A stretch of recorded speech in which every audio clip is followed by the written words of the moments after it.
November 12, 2015, 7:23 a.m. Barcelona's financial district. The sun hasn't burned through the fog yet. Glass towers catch the first pale light. A man in his late 30s sits in the back of a black sedan, phone pressed to his ear. His suit is tailored. His watch catches reflections from passing streetlights. The driver doesn't speak. Traffic moves in silence. The car stops outside a private law firm. Marble steps, brass handles. The kind of building where secrets are bought and buried. He steps out, straightens his collar, and walks inside. His shoes echo in the lobby. Elevators hum. Floor 17. A receptionist nods without smiling. Inside the conference room, manila folders wait on polished wood. Coffee steams in porcelain cups. The city stretches beyond floor-to-ceiling windows, distant, indifferent, alive. A woman in her 60s enters, gray hair pulled back, reading glasses on a chain. Her handshake is firm. She arranges papers with precision, no wasted motion. She looks at him once, holds his gaze for 3 seconds, then opens the first file. The clock on the wall reads 7:47 a.m. By midnight, his life will be dissected in front of cameras. His face will fill screens across the continent. His name will become synonymous with one question. How does a man with everything lose it all in a single locked room? The answer begins with a photograph, a hotel, a body, and a lie repeated so many times it started to sound like truth. Barcelona operates on 2 levels: above ground, boardrooms, contracts, handshakes that seal millions. Below, hotel registrations under false names, burner phones, cash payments that leave no trace. He built his empire selling real estate to foreign investors, luxury penthouses, coastal properties. His firm grew from 3 employees to 70 in 5 years. His wife hosted charity galas. His daughter attended private school. On paper, his life was an architectural rendering, clean lines, perfect angles, no visible flaws. But wealth demands maintenance. Image requires constant polishing. Success means knowing which doors to walk through and which to pretend don't exist. The affair started 18 months ago. A colleague at a conference, late meetings that stretched past midnight, hotel rooms booked under company accounts. The kind of arrangement that thrives in silence and dies in daylight. She was younger, ambitious. She understood the rules: discretion, distance, no complications. For 16 months, it worked. 2 separate lives running parallel, never intersecting except in rented rooms with blackout curtains. Until the night they drove into the mountains. The lawyer asks him to describe the last conversation they had before leaving the city. He pauses. His eyes shift to the window. Traffic moves below like blood through veins. He mentions a phone call, brief, tense, something about timing, about needing to end things properly. His hands fold on the table, fingers interlaced. He says the word properly twice. She refills his coffee, doesn't comment, writes something in the margin of her notes. A single word, underlined. The clock reads 8:12 a.m. November 10th, 2015, 9:34 p.m. Mountain Highway, 70 kilometers north of Barcelona. Rain hammers the windshield. High beams cut through fog. The road narrows. Trees press close on both sides. She's in the passenger seat. Her phone keeps lighting up. Messages she doesn't answer. They're arguing, not shouting, voices tight, controlled. The kind of fight that's been building for weeks. She wants clarity, he wants time. Neither will yield. 10:47 p.m. A bend in the road. Too sharp, too fast. Headlights appear in the opposite lane. A sedan, blue paint, 4 passengers inside. The impact sounds like thunder compressing into a single second. Metal shearing, glass exploding, the smell of burnt rubber and antifreeze. His airbag deploys, hers doesn't. His seatbelt locks, hers was unbuckled. She'd been reaching for her phone. 11:03 p.m. He opens his eyes. Rain pours through the shattered windshield. Steam rises from the crumpled hood. Silence. Then moaning from the other car.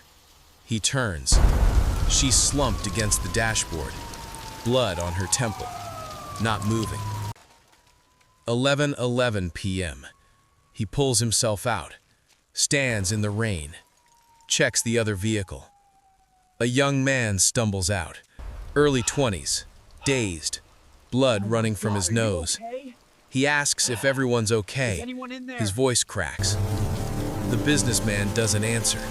He's staring at his own car, at her, at the way this will look, the questions it will raise, the life it will destroy. 11:19 p.m. The young man pulls out his phone, says he's calling for help.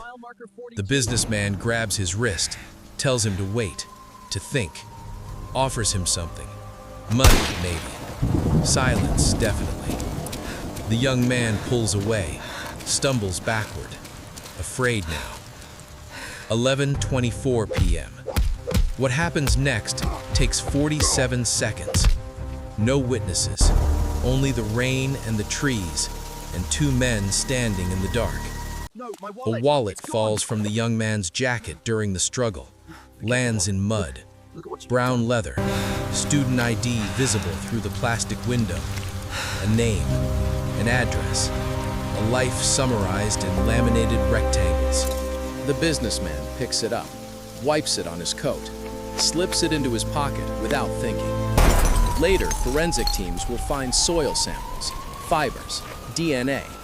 But by then, the story will have already been written, rewritten, polished until it reflects only what he needs it to show. November 11th, 2015, 2:34 a.m., Hotel Monte Real, 20 kilometers from the crash site. He checks in alone, uses his real name, credit card on file. Security cameras capture him crossing the lobby, wet clothes, disheveled hair. He takes the elevator to the 4th floor, room 407. Keycard swipes. Door closes. 3:15 a.m. Housekeeping reports hearing raised voices, a woman's, then silence. 7:08 a.m. A maid uses her master key. The door opens. The room is wrecked, furniture overturned, curtains torn, and on the floor beside the bed, she's there, the lover, eyes open, staring at nothing. The maid screams, drops her cart, runs. 7:22 a.m. Police arrive, secure the scene. The businessman is sitting in a chair by the window, hands in his lap, suit jacket folded neatly on the bed. He doesn't resist, doesn't speak, just looks at them with the expression of a man who's already calculated every possible outcome. By 9 a.m., his photo is online. By noon, news vans circle his office building. His wife watches from their apartment, doesn't answer the door. His daughter's school calls. Reporters are asking questions. The case becomes national within hours. The lawyer presses. He adjusts, amends, clarifies. Each revision opens new fractures in the narrative. She pulls out another file, autopsy report. Time of death, between 3 and 4 a.m. Cause, blunt force trauma. The wound pattern matches the corner of the nightstand. He explains it was an accident, an argument. She fell. He panicked, staged it to look like a break-in, broke the window from inside, scattered her belongings, called the police from the lobby phone to establish a timeline. The lawyer nods, writes, flips to another page. Then she shows him a photograph, the young man from the crash, Daniel Garrido, age 23, business student. His body was found in a lake 2 days after the accident, weighted down with stones. Anonymous tip led divers to the location. His parents filed a missing persons report the morning after the crash. They never stopped searching. Phone records show he called his mother at 11:02 p.m., 30 seconds before impact. His last words, "I'm driving home. I'll be there in an hour." The businessman's face doesn't change, but his hands tighten on the armrest. The case becomes a mirror, not just for him, for the entire city, for everyone who ever built something on buried mistakes, everyone who chose convenience over conscience. Editorial columns dissect the psychology of guilt. Talk shows debate privilege and accountability. Prosecutors call it premeditated. Defense attorneys call it tragedy compounded by panic. Look at him, he's But the guilty. public doesn't care about legal nuance. They see a man who had everything and destroyed lives to keep it. A man who calculated risk like profit margins, who treated people like line items in a ledger. His company's stock drops 14%. Investors pull contracts. His wife files for separation. His daughter changes schools. The courtroom fills every day. Cameras wait outside. Protesters hold signs. The victim's family sits in the front row, silent, watching. The lawyer stands, walks to the window, looks down at the street where his car first arrived. She speaks without turning around. She tells him everything was recorded, every word, every lie, every revision. She tells him her name isn't Virginia Goodman. She tells him who she really is, the mother of the boy he killed, the woman who spent 18 months building this trap, who studied him, who hired private investigators to trace the inconsistencies, who posed as a defense attorney to extract the one thing the police couldn't, a full confession. He stands, knocks over his chair, lunges toward the door. It's locked. Police wait on the other side. They've been listening the entire time. She turns, looks at him for the last time. Her eyes are dry. Her voice is steady. She says nothing. There's nothing left to say.